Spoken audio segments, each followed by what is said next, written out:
Alright guys, sa mapagpalang araw sa inyong lahat, may reaction video tayo dito kay Rob Trip.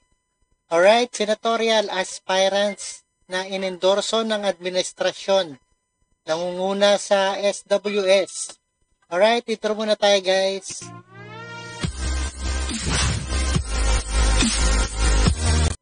Alright guys, ayan na,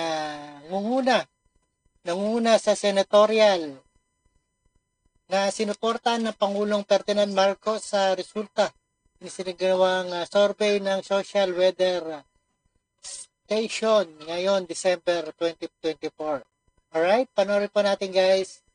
At sana tama itong survey nila. Alright, panoorin po natin and let's get it on. Alright.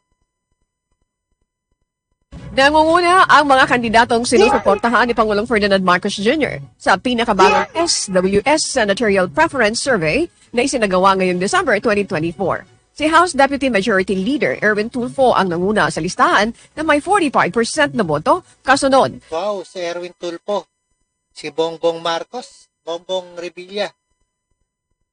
Ayan, Bongbong Revilla Ramon at si Bongo Cayetano Soto Tulfo. Ayan po ang dalawang Tulfo nangunguna. Jr. at Bongo na may malaking pagtaas sa suporta.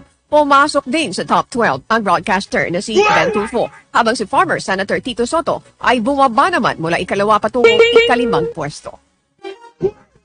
Napakinggan at napanood po natin sa ating reaction video dito kay Rob Trip. And peace out.